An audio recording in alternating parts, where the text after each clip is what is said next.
Good evening. I'm Stesha Brandon. I'm the Literature and Humanities Program Manager here at the Seattle Public Library. And as we start tonight, I want to take a minute to give an acknowledgement to our land and the people who were here before colonization and contact.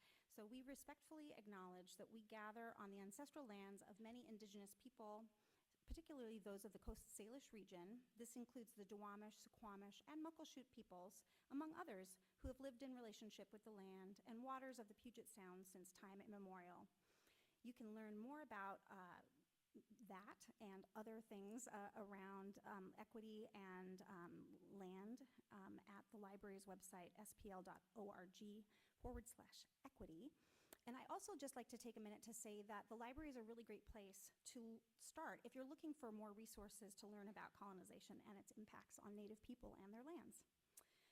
Welcome to tonight's program, presented in partnership with our friends at Third Place Books. I have just a couple quick announcements before we get started. First, I want to thank the library's series sponsors, the Gary and Connie Kunis Foundation and the Seattle Times, for their generous support of library programs. Thank you as well to the Seattle Public Library Foundation, whose support helps the library provide free programs and services that touch the lives of everyone in our community. I also wanted to mention we have assistive listening devices available on this table here by the door. If you find that you need one during the program, if you just want to give me a wave, I'll just hang out over here and kind of keep an eye out. If you find that you need one, just give me a wave and I'll bring one to you for the program.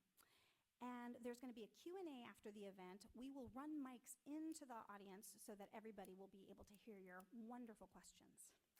And finally, you received a survey when you came in. Please take a minute at the end of the event to fill that out, and you can return them to us as you head out into the evening.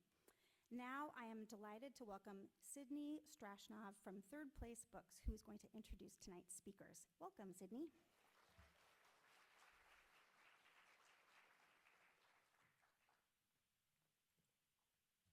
Thank you. Thank you so much, Stesha. And also, I just want to say a quick thank you to the Seattle Public Library for hosting us. This event, as many of you probably know, was supposed to be at Seward, and look how many of you there are. That would not have worked. So I really very grateful for them for the quick changeover. So yeah, my name is Sydney. I am a bookseller as well as event host at our Lake Forest Park location. Some of you might recognize me. I definitely recognize some of your faces. It's wonderful to see you. It is my pleasure this evening to introduce our authors. So, S.A. MacLean is the Sunday Times best-selling fantasy author with a PhD in environmental science. After a decade of battling seagulls and wading through mud on the Arctic tundra, she now writes books filled with strange creatures and plenty of kisses. L.J. Andrews is the USA Today and Sunday Times best-selling author of fantasy romance.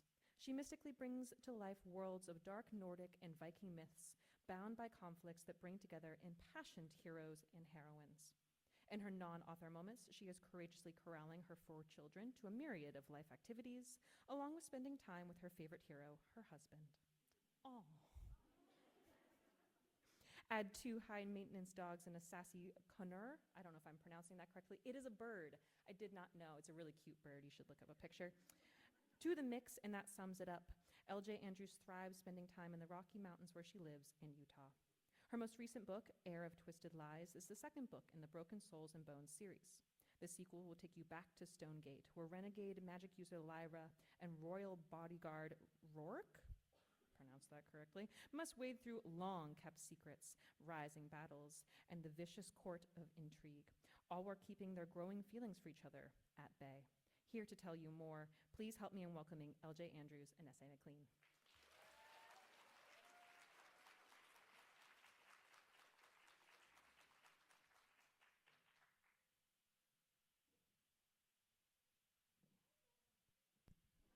Hey. Turn it on first. It's so good to see you all. Thank you for coming. I heard the traffic was a little wild, so. It's always a little bit wild. Well, look at this. Oh, it's so exciting to have all of you here. Thank you for coming out and missing a Mariners game. I just learned too. I was like, we should move it. I love baseball. Like, let's do it. I know nothing about baseball. I'll just pretend and nod along. We'll sign books. Shout have things some out. popcorn. I am so honored to be here tonight with L.J. Andrews, who is going to open us up with reading an excerpt. It's small. Don't get Small but I get mighty. I was just saying I get nervous to read my own books, but I thought I would do one of from the release. What has been highlighted the most so far? So we'll do that excerpt and be careful. There's That's no such spoilers. a recent release, and I you already know. have a most highlighted passage. Amazing. I am honored. So. Oh, trumpet. Trumpet. It's not long. Okay, so this is what has been highlighted so far in the Kindle book the most, so I thought it was a good one. Okay, so with care, I lifted one hand and fashioned my words against her cheek. You are my choice. Should I discard you at the command of kings or queens, that would rob me of my true choice. The end. So I love that you guys love Rourke and his little finger speaks hand speak. How can you not love Rourke? What? How can you not love Rourke? I love him. So we're here to celebrate the second book in this duology. So can you, without spoilers, I know is the hard part. This is the hardest book to talk about. Yeah, because it's just like all spoilers, right? From book one to book From two. like the first page. I'm like, Can you give us your best overview of things maybe that happened in book one and kind of what our trajectory, what are we facing in book two? I'll do my best, you guys. I accidentally spoiled something last night, so I was like, just forget that I didn't say that. So Broken Souls and Bones, if you haven't read book one yet, it involves Lyra and Rourke. And she is a melder, which the magic system in that it's kind of my more gruesome magic system. I really wanted to dig into what felt like a Viking magic system in my mind, I guess. And so she can meld dead bone to the living, and it kind of fashions these brutal warriors. That's where the berserkers come from, and I did like a spin on the berserker legends. So that's what happens. She's super rare. She gets taken to the king because he's supposed to own melders, but she's been hiding. And Rourke's the one who takes her, and he uses sign language, so they have to be in close proximity. Although, if you notice, he doesn't get that close with other people. He's just like, but you, I will be talking against your skin all the time. So he takes her and becomes, the king's like, well, you're going to watch over her. So her captor turns bodyguard, and shenanigans ensue. And that's as far as I can probably tell you. An amazing summary. It ends. Shenanigans. It ends redacted. And we go into book two. So we're going to explore more of Rourke's kingdom in Heir of Twisted Lies. And more found family. We get some animal companions in this book. Magic gets darker. Romance gets hotter. And plot twists continue. So again, redacted. So I love that you just opened up with the gruesome magic, because I was scrolling Instagram earlier this week and this interview with you popped up. So obviously I had to watch it because I'm like, I have to research. And I think you described that it was your spiciest book and also the most grotesque magic. someone called the magic grotesque, and I was like, love it. Word. Could you perhaps elaborate on either of those? Well, so in book two, I have a scene that A few scenes, yeah, I would say. Yeah, that's true. It just, I wanted, there's a reason that it got spicier, and it involves a chair, and it's occupied by things. Anyway. And then the magic. Let's go back to that. So when I think of Vikings, I think of the Vikings TV show a lot because I love it so much. And so I was like, it's brutal. They really believe in fate and things like that. So I wanted something that kind of took them out of their realm and put them in like a mirror area. And it's more like they're in a different, they can see what's happening. So instead of just her feeling her magic, I wanted it to be tangible where she can actually see what's happening. And then I was like, threads of fate. Okay, she's going to be stitching. And so there's like golden threads, and when she sees what she's doing, it looks like she's actually sewing the bone onto the bone.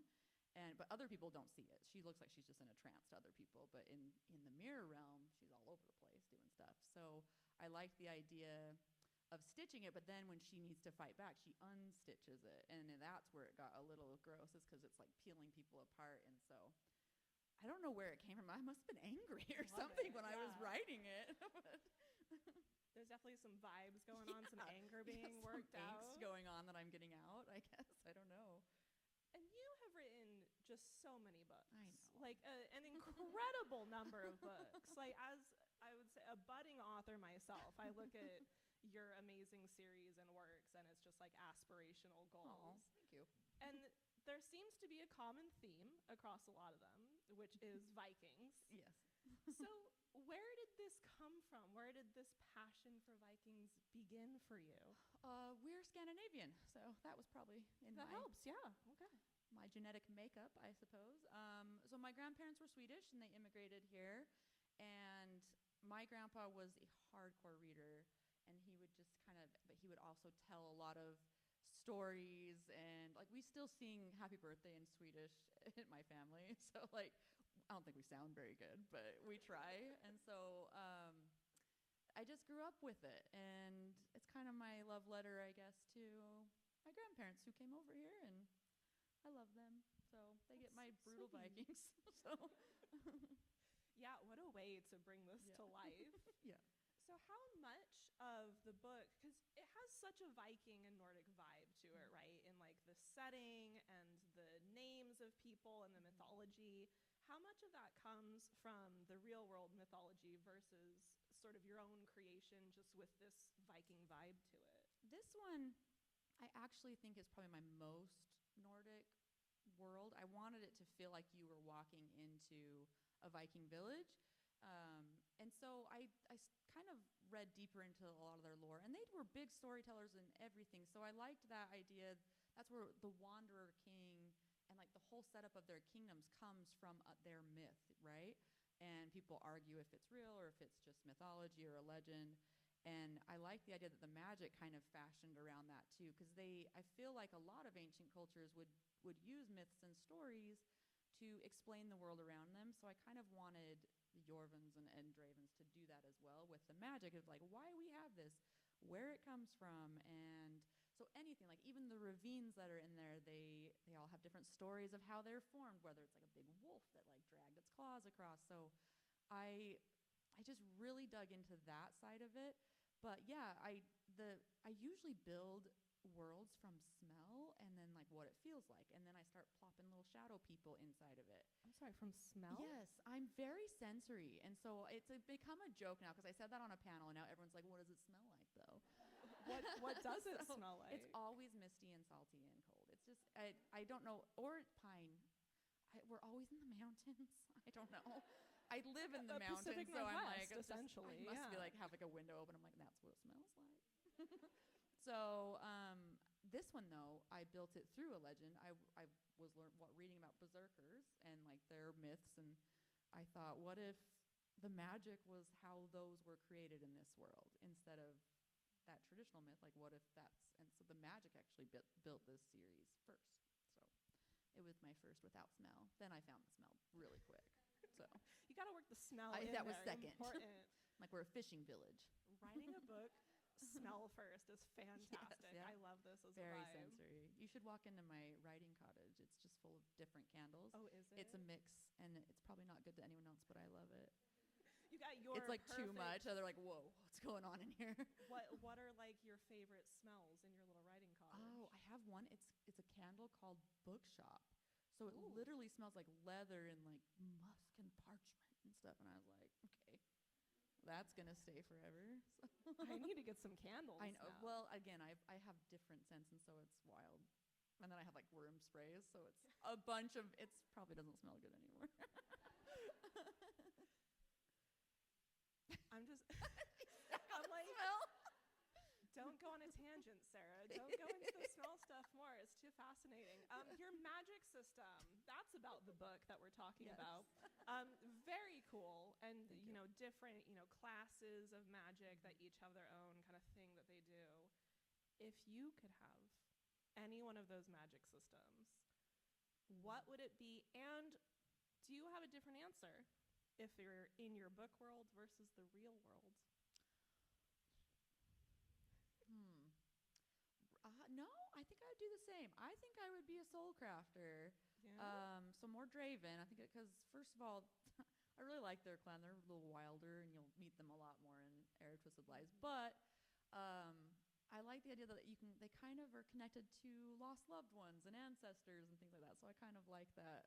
And they can be really scary too. So I like being a threat, I guess, to people. If they, not to normal people. Like if you're mean, then I would. I don't want. Then I would want to be a threat, in a way. That's good, right? I don't want to sound like they're like, okay, she's scary. You gotta intimidate people a little bit. Yeah. I mean, Lyra manages to intimidate people and be an amazing character who is at once like soft moments, kind moments, and also just like vicious moments. Amazing. Yeah. And I love that for her. I do too. So, what is your favorite aspect of her character, and how has that kind of evolved from book 1 to book 2? Well, Lyra was interesting because I turned my little introvert side and I kind of gave it to her where she's just like, just leave me in peace. I just want to be with my people in my room alone. And she had reasons, obviously. But I did want to explore a woman who's been hiding from herself. She's known what she is the whole time. And I wanted to explore like how she stops fearing it and starts realizing that she's powerful. There's a reason they want her. And so she's like, well, screw you. I'm going to take over now and I'm going to take my life. So I wanted to kind of explore that where I think a lot of us, I shouldn't say we all, but a lot of us have a lot of insecurities about aspects of ourselves. And it's really empowering when we start to accept those pieces of us in our own life. So that's kind of where it came from, was like learning to take all of our edges and love them within ourselves. Where I'm not perfect at that at all, but I wanted to be, so I wrote someone who did it. And also maybe just like meld a person's face. Yeah, and she can like now and destroy then. your body if you want, if you get too close to her. And she has a wonderful other character who helps her embrace these pieces of herself. So look at how much restraint I had. I waited this long before talking about Rourke. You should all be very proud of me. I'm like, don't do it right away. He doesn't talk, which is so cool for a male character, a love interest, communicates with hand signals. So why did you decide to add this aspect to his character? It was not really my decision. It was his. So when I was first submitting this book to my publisher, Broken Souls and Bones, I had him written in the synopsis that he had a speech impediment.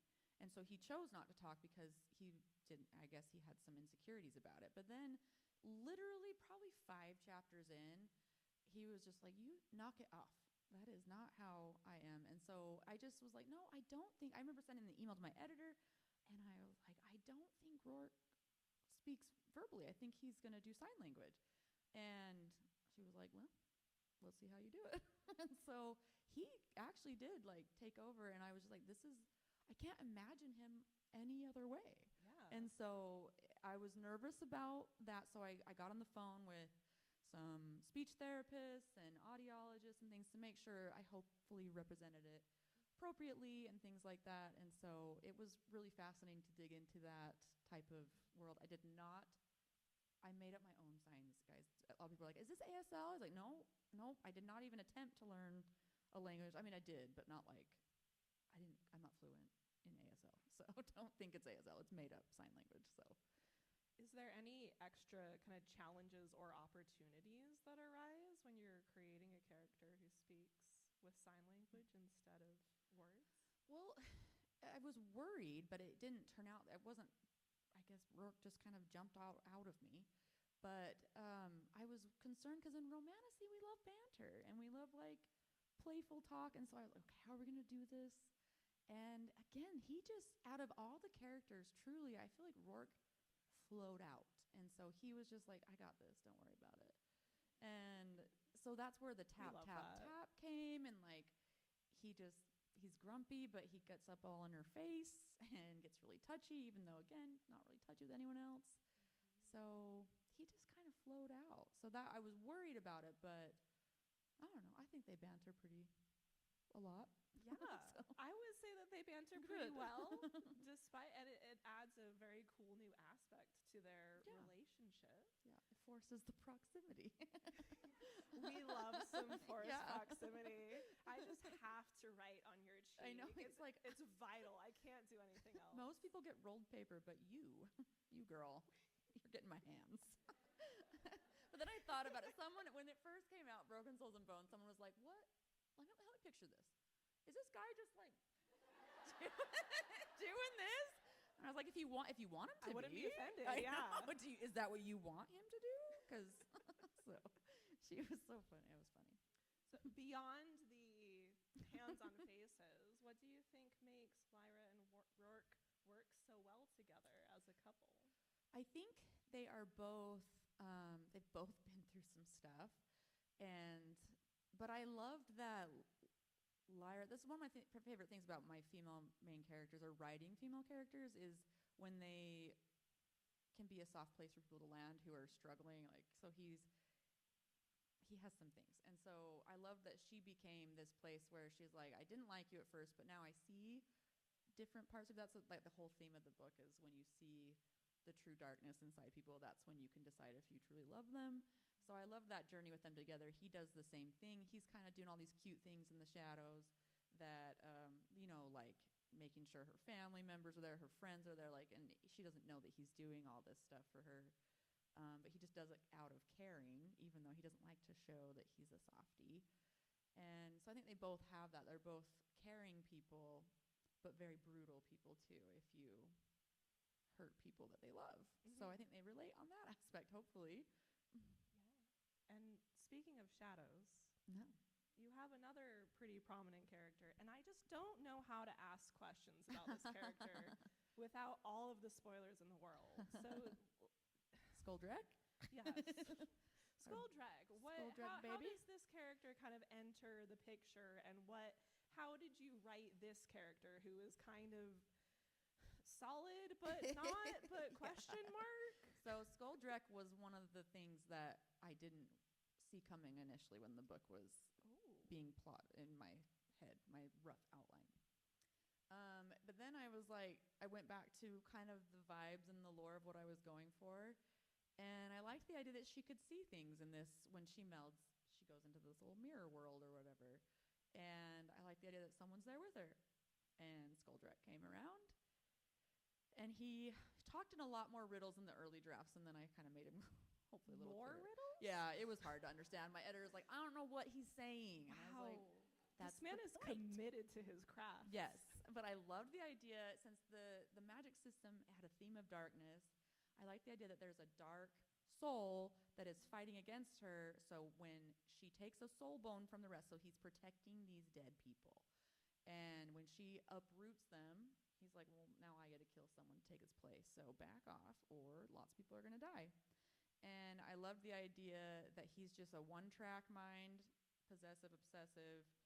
And they kind of start out where he's like, I'm going to attack you. And then he's like, or I might like you. So I buddy read this with my friends, and I was like, okay, well, why is he a little hot, though? no, that's... And she's like, Sarah, he's made of shadows. I'm like, I don't care. I know. Why? I know. Makes it hotter. I don't know what to tell you. Yes, and that he becomes much more prominent in a few ways in Heir of Twisted Lies. A few ways. That got applause. I know. It deserves applause. Remember, there's a chair. There is a chair, and someone is sitting in it. There's a child. Okay, I was like, oh my gosh. You see the panic that just water. I'm like, There's oh nothing my wrong with gosh. sitting in chairs. We're sitting in chairs right now. Perfectly normal It's fine. behavior to sit in Good. chairs. Yeah.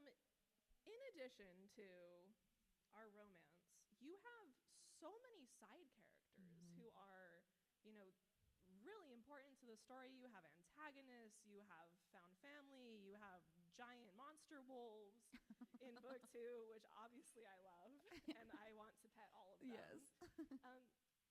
Do you have a favorite? No. Okay.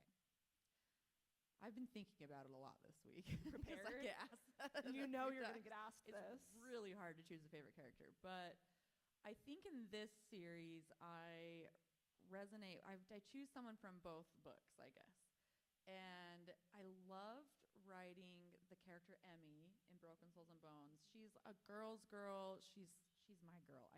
She's like the friend I think everyone deserves. And you don't know that right away, but she is. She's like solid.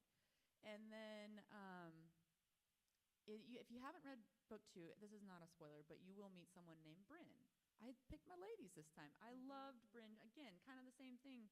She's almost awkward at first, and then she's just like, wait a second, aren't we friends, though? Like, did you not catch what I was doing? I didn't catch it. Besties. I was like, what, girl? Yeah. And then she was just like, no, we're friends. We're cool. And I loved her. I liked just this fiercer woman who's been raised around all the guys, and she has to keep, she's just like, I can beat you up. And I have a big wolf. If I can't do it, she will. So I love the wolves. I do too. I feel like I could have even taken more wolves I in know. book 2, but we have. I also don't know how to ask that without a spoiler. So we'll just. The wolves are there. They're There's fantastic. I love them. We get a little cute wolf friend, I guess. Yeah, that's not too much of a spoiler? Is it a spoiler? Wolf I've friend? kind of taught. There we I go. shared Okay. an art piece Look, with they the say wolves. no. Okay. We get a wolf. That's connected to our boy, and it's cute. He's always wanted one, and he gets his buddy, gets his puppy. He deserves a wolf. Yeah. Foreshadowing, exactly. He's always wanted one, and he finally gets his wolf. What do you think makes a compelling side character, whether it's, Bryn, who is awesome, or a wolf who is also awesome? For me, I think about side characters. They're some of my favorite characters to write because they're like the main characters in their stories as well. And so I try to make them behave that way. I do deep dive personality profiles on my characters as I'm beginning a book. So I try to get to know each one of them, and then hopefully their reactions just become natural as they come out. But my found families, I guess, are just like a projection of what I think everyone deserves to have in life. I think as we grow and we're adults, it's sometimes harder to make like those solid friendships that your ride or dies who are like, I'm getting the shovel and we're cool, it'll be fine. And I want all my characters to have that, and so I think I project that reality want for myself. I have like really good friends, but a lot of us live all over the country or world at this point because we're grown-ups. And so you don't. How dare we? I know, and it's just like you don't see people as much, and it's hard. We're all in our busy lives, so I guess I'm starting to ramble about it, but that's what I do. I do deep personality profile, and I try to make them act like they don't know that they're a side character. People are here to listen to you ramble. I'm like entranced. You guys like, tell know me about your side I go characters. over. Yes. I just Well, it's interesting because you've mentioned a couple times now that, Rourke kind of surprised you and Skoldrek kind of surprised you. And you have so many other, plot twists in your book that just, especially book 2, is just merciless. So do you know about those when you start writing, or do they also just sort of come to you? There was one of the plot twists in book 1 that I didn't know at the beginning, and then all of a sudden I just was like, just kidding. Jasmine was part of it too, and I was like, this is going to happen. You help me with that, I think. And my editor didn't even know until I had turned it in. She's like, what? What was that? She's like, I didn't know that was happening. And I'm like, it works though, right? Surprise the editor. Yeah, I did. I didn't Yeah. even ask her. I was just like, this is happening, and I'll just see what she says. And she was like, oh my, okay. And then that went into book 2 because I was like, that's new, and we're gonna go that direction now because I'm not a huge outliner. I'm in between, and so if something's gonna go a different direction, we're gonna follow that. And so that's kind of what happened. But I've learned it's super hard if anyone's writing a book. When you plot twist your book all the time, it's really hard to tease it. So I've like basically been just like, these are the tropes. What are the tropes? Which one? I guess all of it. They're all like kind of the same. I don't know. All I've been saying is forced proximity, bodyguard, romance, and then I'm like creepy guy in the shadow. out who might be hot. Like, I actually say that. Is that a trope? Yeah, I like really say that. Creepy I guy actually in did the say shadow the trope. ever after trope because I don't know if it's really a trope, but I said it was because she throws plums at his head from the movie Ever After. What? And so I was like, the ever after trope, that's going to be a thing. Let's catch on with that. Prominent plum Yeah. throwing trope. Yes. Okay. So, yeah. Well, you have enemies to lovers Yeah. too. I do That's a forget good that. trope. I always try to like go to the obscure The obscure tropes. ones, but guess. I want to hear about your enemies to I love- lovers. Yeah. What do you think makes a good enemies to lovers? And Well, why do we love it sometimes so much? Rourke and Lyra, sometimes I go back and forth with them. I'm like, they're enemies, but are they? And so That's what makes it good. yeah, it's like they're rivals. But then he like is instantly like, I kind of like her. I'm gonna touch her face. So,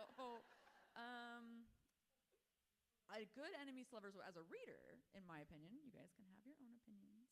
I think is when I love a good, like I want to kill you moment, but then they get really close, and then they stare at each other. I love that moment where they're just like, and like the eye drop to the lips and stuff.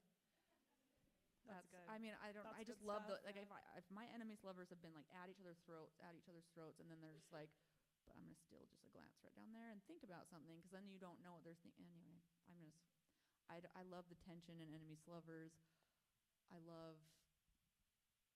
when they're just at each other's throats so much, but not like I don't know. I don't want them to. Never mind. I don't know. I don't know where I was going. I don't want them to kill each other, but I was like, but I kind of do. Go So into it, yeah. I'm like I kind of do I want them to actually kill am each other. into that. Yeah. Oh no. So I had to like rethink about it. I'm like, no, I like it. I So- told you my opinions on the Shadow Yeah. Assassin, so clearly you know where I stand. Yeah. Yeah. I dig it. Is there anything else that you kind of thought of or researched when you were writing the book that maybe didn't make it into the final version? Book 2, I had a whole prologue that I cut Oh. out. Yeah, this is one of my first books without a prologue. I cut it out because it just didn't fit. It was the first time I was like, nah, I don't want it. And it gave Rourke's backstory a little bit, like in kind of a scene through him. And I was like, nope, get out of here. So I cut that out. I think There weren't like It more was more chair things scenes that, or like- anything like that. what? There weren't more chair No. scenes. It's too No. bad. That was a surprise, I guess, in myself though. Like with Heir of Twisted Lies, I was like, Really? is this gonna happen? I just like had this glimmer, and I talked to some author friends, and I'm like, am I gonna go down this road? And they're like, you're going down that road. So Good influences yes, is what we call that. They're in the acknowledgments. Melissa wrote it. She's in there for that reason. She helped me. Anyway. Do you have any other advice as someone who's written so many books of, how to write a compelling book or even just how to finish writing a book, which is the harder Yeah, part, that's I the would hard say. part. Honestly, it's gonna sound lame, guys, but if you're trying to finish a book, you just gotta keep going. You gotta keep writing it. And one of the best things I did when I was first writing was just carve out writing time every day, and until one day it's done. We were talking about it back in the back that I think authors are the queens and kings of procrastination. If you're Unfortunately. struggling with a scene, you'll be like, oh, look at those dishes. I need to get that done right now. Or, oh my gosh, we should go pull some weeds. Like, you know what I mean? Like, we will just procrastinate. So I say this with my full hypocritical chest, that try not to do that. But no, I mean, keep going. Someone might really need your story. So if you really have a story inside, I hope you keep writing it, because you never know what it could do for someone, And it took me, my very first book took me almost 4 years to write, and it's short. It wasn't even close to what this book is, and it still took me that long. So you just never know who's going to be impacted by your words, and I feel like if people have that urge to write, there's a reason. So I hope you keep writing. That's so sweet. Yeah. Thank you. Do you feel like it's gotten easier since that first book? Or is it just terrible every time? I can finish books a lot easier, yes, because I Amazing. know that I can do it. It's just I'm asking for me. yes, it does. I'm not necessarily faster. I think I'm getting slower at writing because I think I'm overthinking it way too much for some reason, and I procrastinate a lot. But what doesn't get better is the imposter. I'm sorry, I have not mastered that. There's always an imposter with me still. I'll go through the phase of, well, this is my career-ending book that no one will ever read, and then I read it again, and I'm like, it's okay. I don't think this one is going to be your career-ending. Yeah, book. I hope Just, not. I know. I'm like, I hope not. Maybe the next one. You never know. The next one could be the garbage one. It could be the cap. All right.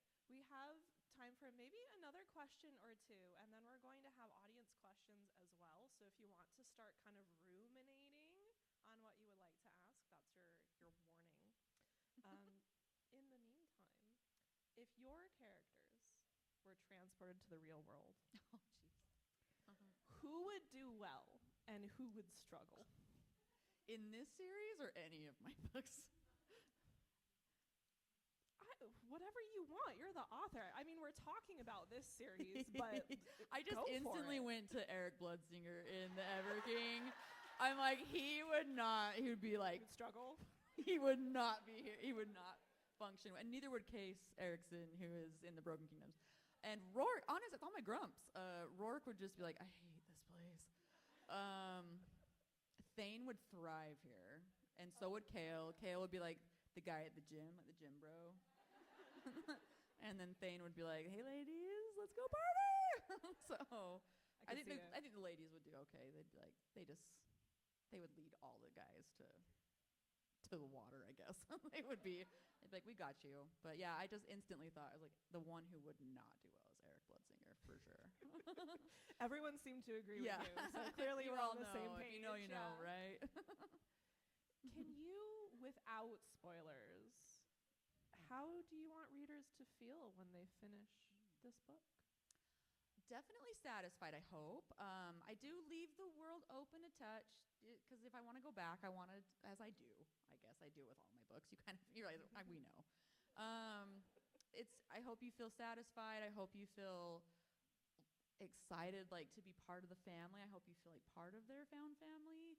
I hope you feel a little stress, but also hopefully some satisfaction. I can confirm that I felt stressed. Oh, good. And Good. satisfaction. Good. Yes, so we're good. And do you have anything coming up that you're working on that you would like to share with us? Okay. Since we're Ready. all buddies here, I have been told by my editor at Penguin that I can share the title and what's coming before it's announced. We're announcing something on the 31st. But Tor people get to hear that I do have a new series that's coming out. It's my brain baby that came out right as I started Broken Souls and Bones, so I was like, oh, great. So I had to get it out. I have a new duology that will be coming out next year in spring, so it will kind of take this spot. It is a dystopian fantasy romance, and it is kind of, I call it if Arcane League of Legends was a throuple with V for Vendetta and I just forgot the other one. Oh, with the Great Library series. And because it is based on the term knowledge is power, so they hoard books, the elites do, and they keep it from the people who are below them. And so those with the largest libraries rule. And it is called Blood in the Ink. So it is coming in spring of 2027. I keep saying 2007. I have done that 3 times now out of 3. I can't blame you. 2027 next year. So Excited. Well, there's some wonderful news to look forward it's different. to. It's a little different. There's not. You gotta try different things. Not a battle axe in it this time. Whoa. So you could. there might be a It just- tattoo of one, but there's not a battle axe. Well, with that, I think we'll open it up to questions, and we have some wonderful microphones that are going to be delivered to you. So if you would like to, am I in charge of choosing this? Oh, this is so much responsibility. Right there, I saw in the black sweater, yes, next to the purple Yeah. Hello. Oh, hi. Thanks for being here. I'm curious if do you have any input on your narrators for your books? Because Rourke's voice, whew, it's nice listening to the audiobook Yeah. with him. So I love Will. He did my Everseas series too. So that's I think why.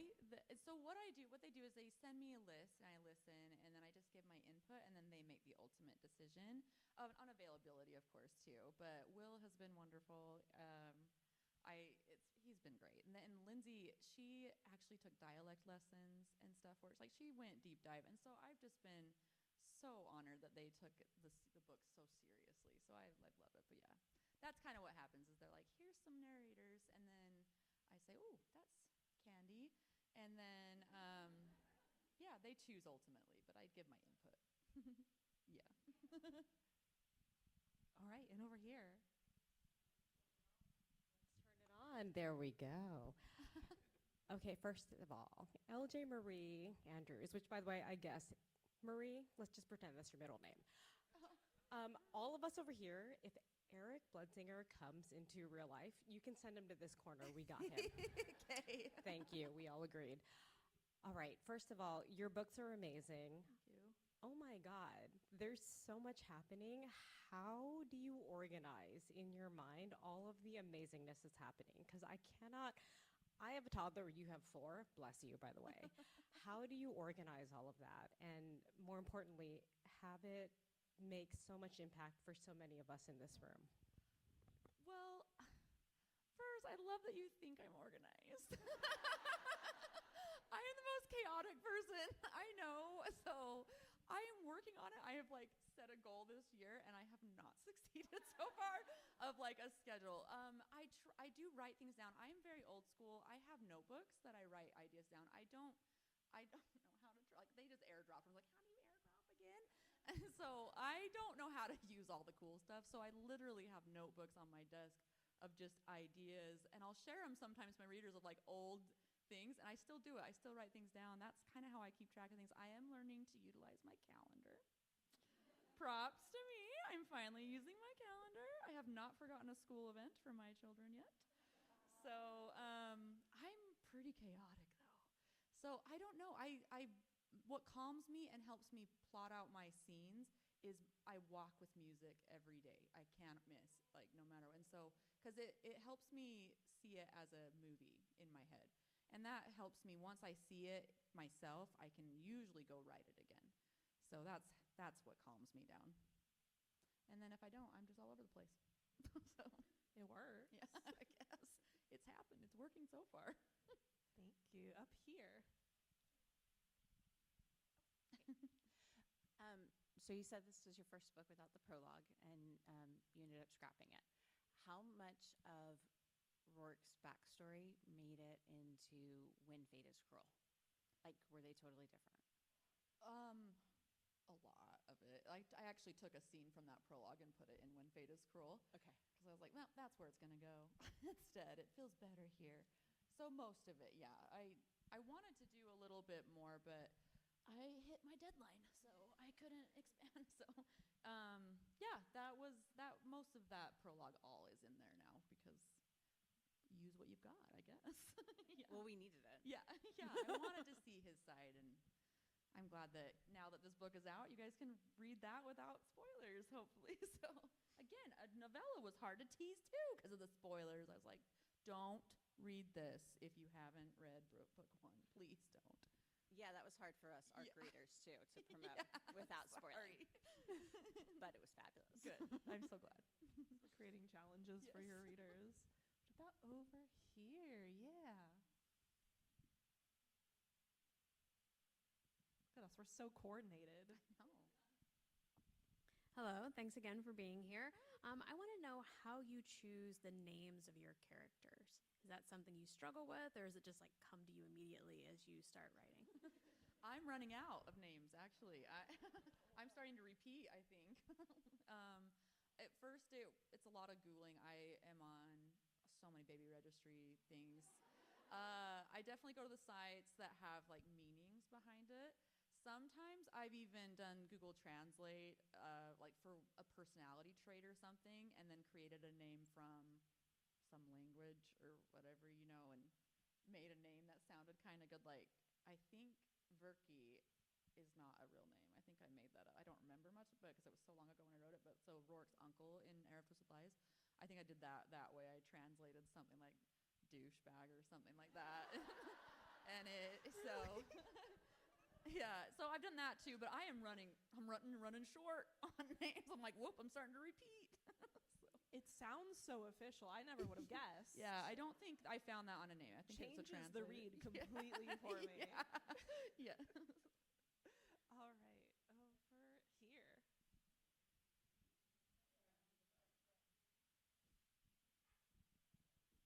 Oh, hello. Oh, there we go. Okay. Hi. So I don't know how to say this without saying it the way I'm going to say it. So we know that Tate is grumpy. Yes. But he's also very devoted, but you don't really know that at first. Who would you say is your devoted, grumpy person in the Broken Souls and Bones or Heir of Twisted Lies series? Probably Skoldrek or Rourke. Because they're so possessive and so ornery. Because the Found family, they're all pretty lighthearted people, I think. Like the friends, Thane, even Aoki and stuff. So definitely Rourke would be, or Skoldrek. He's just focused. And don't mess with it. Like, he is not afraid to be like, I will just slaughter you and steal your soul if you do anything to irritate me.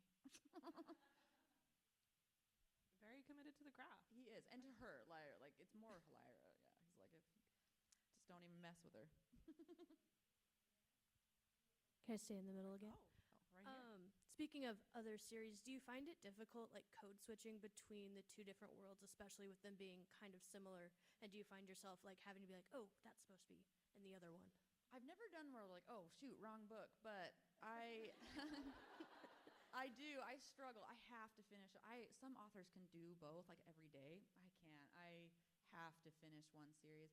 This was my first time really co-writing a series at the same time, because like with the Broken Kingdoms, I just finished and went right into the Everseas, and then with these acquisitions and things like that started creeping up, we had Broken Souls and Bones, and I was like, oh my gosh, I have to rebuild a world. And so it was tricky. I had been in the Broken Kingdoms universe for so long with the Everseas. The Everseas is a different world, sure, but I already had the foundation laid for that.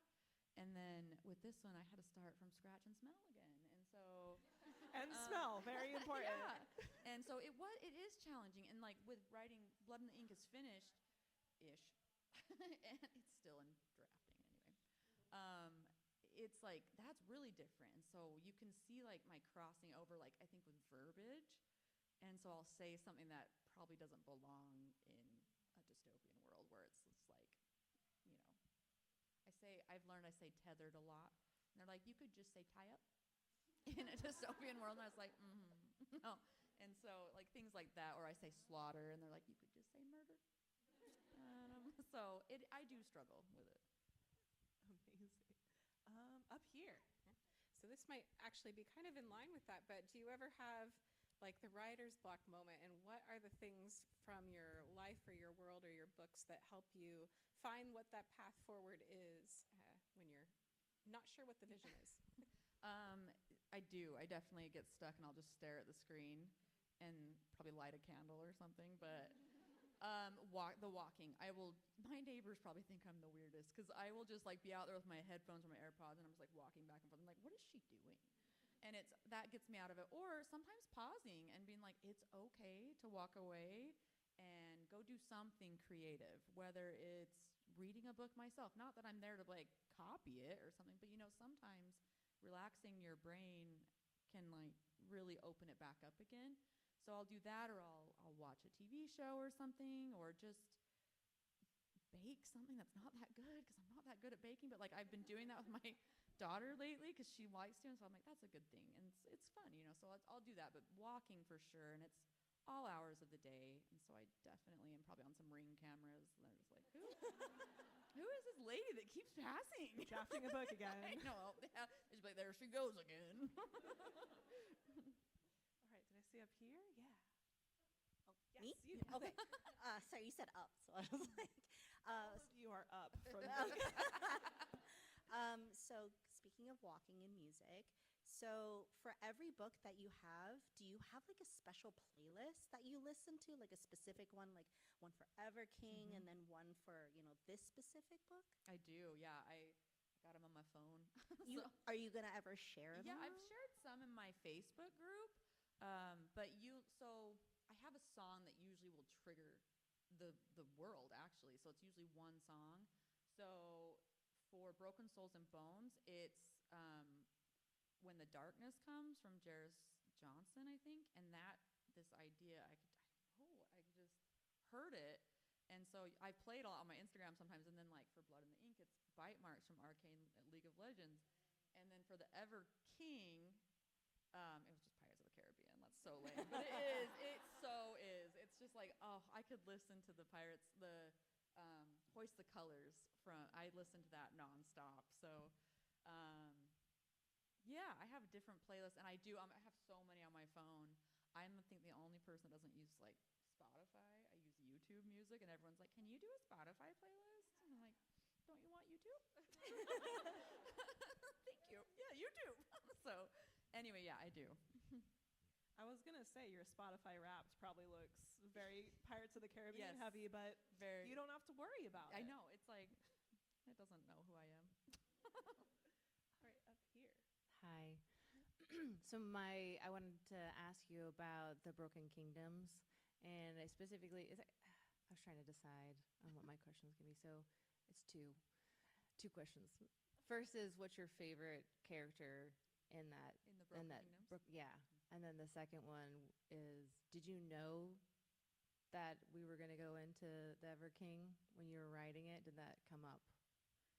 So first question, I don't know who the favorite is.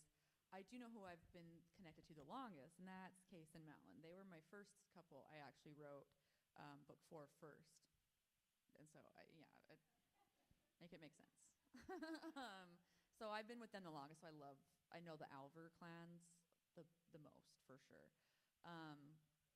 And then the second part, yes, I knew we were going to go to the Ever King. I didn't know what it was going to be, though, at first. So in book 6, that's where we first get the glimpse of the Sea Fae in the Broken Kingdoms. And at that point, right when I started that book, I wasn't sure if Eric was going to be a grown man who just comes and helps him out, and then I do a spinoff with this other land. Because originally it was going to be more like a Little Mermaid Viking retelling, because that's how the Broken Kingdoms kind of was set up. That's why his name is Eric, just so you know. That's where I was setting it up for. Dead serious. So, and that's why I use a K, because I was like, Nordic. And so, anyway, but then as I was writing, I was like, no, what if we do second gen? And so, like, he's a baby. He's like a little 4-year-old in book 6. So yeah, I knew there was going to be a spinoff around book 5, book 6 time. I just wasn't sure how it was going to play out, but yeah. All right. Any other questions over on this side? Yes.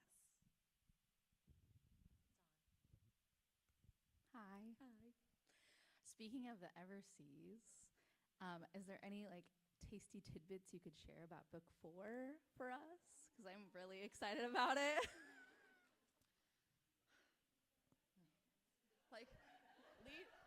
Lead me in. I've got a lot to say. They're coming straight for you, yeah. I know. I was like, we can say we gotta kill 10 more minutes. Tate, check your content warnings. It's gonna cover some stuff. Tate and Mira they were one of my favorite romances to write so far. And he truly is grumpy. I think he rivals Eric in the Grumpies.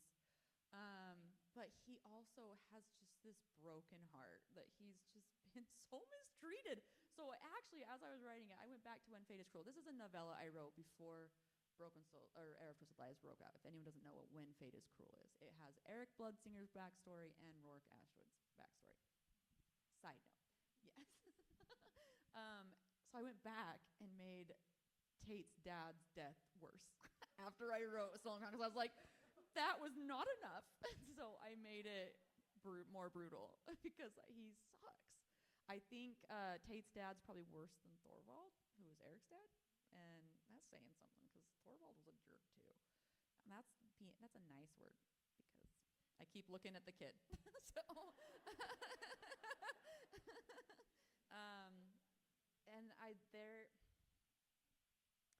they're a slow burn for reasons though. It's not just because they're because like they have an attraction. Come on, we know. And so it's a slow burn for certain reasons. But man, I love Mira. She gets so feral, but she's kind of like her dad. She'll chat at you as she's like super feral. So I love her. She was fun because she's not my personality at all. But like, there is a scene. I don't know. I hope this doesn't spoil it for you. It's not. It's huge. We all know if you've read The Mischief, there's some trouble afoot. They get lost at sea, right? So a lot of it's shipwrecked. And she's so classy. Like, she's like the party girl. So there's this little scene where they're trying to eat, and she like decorates the table with like she's like, okay, is it nice? Like, so she's still trying to decorate, even though anyway, so she's fun. She was a blast to write. They have a hot scene too, just so you know. I love them. Get ready for character art too, by the way. I have like an overload. I'm just saying. You know how hard that is to wait? Sorry. Go ahead. So you said Tate and Mira was like one of your favorite romances to write. What's been your favorite relationship out of any of your series to write? Whether it's friendship, family, romance? Ooh, that's hard. Found family is my favorite trope if you haven't guessed. Okay, I have a few that are standing out in my brain as you said that. We'll go from each series. Broken Kingdoms, I love Case and Elise. Love them. She is the sunshine to his grump as a friend, platonic. And I love Ari and Elise actually too. I like the male-female friendships. They kind of warm my little black heart. I love Sewell and Livia in the Everseas. He's like just another dad to her, and I love how she just gets what he's saying all the time, even though he's not always easy to understand. I love, this is a random one, but I love Alistair and Eric's relationship. He's just this weird steward who just kind of bosses the Ever King around, and he gets threatened all the time. And then in Broken Souls and Bones, I love Emmy and Ursa. So they were a fun relationship to write. Was that one more question? All right, one more question.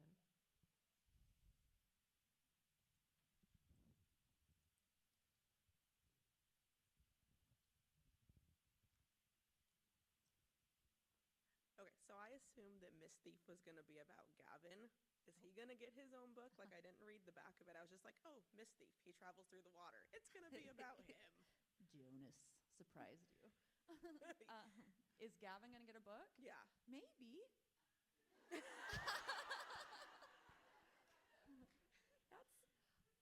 This is so hard. I want to tell you all the things, but I am told I need to not. So maybe. Cruel. We love Gav. I wish I could tell you more. And on that bombshell final question. If you know me, you know I'm a blabbermouth, so don't ask again.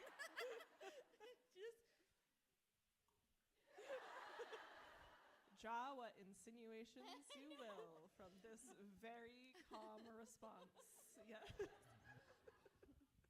All right. Well, since that didn't go, that's not a long answer.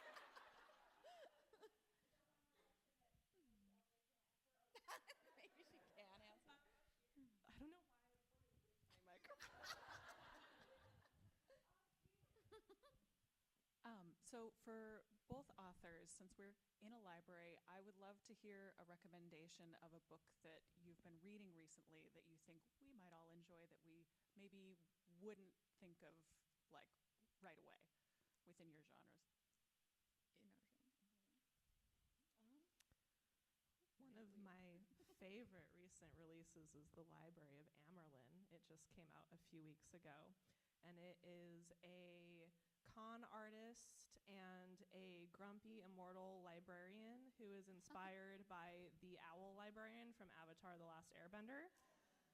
And also there are magical creatures that will maybe kill you or maybe you cuddle with them. It's really a toss-up, and a female main character who makes every terrible decision in the world, but she really has no other choice. So I'm like, girl, I don't know what you should do. I guess just keep doing terrible stuff. So that one's fantastic. Library of Amerlin by Kaylin Josephson. Ooh, that sounds cool. I actually just downloaded for the tour. I'm just was talking about it. I've started, like everyone else in the world, Dungeon Crawler Carl. So it's been fun so far. That audio, I'm not a huge audiobook person until recently, but the audiobook narrator sounds like Krunk from Emperor's New Groove. I love it. And so I'm just like, this guy, I could listen to him all the time. So I'll let you know, but I've been really enjoying it so far. Or I finished is it called The Spell Shop? I thought if you want the most whimsical book, it was amazing. So loved it. All right.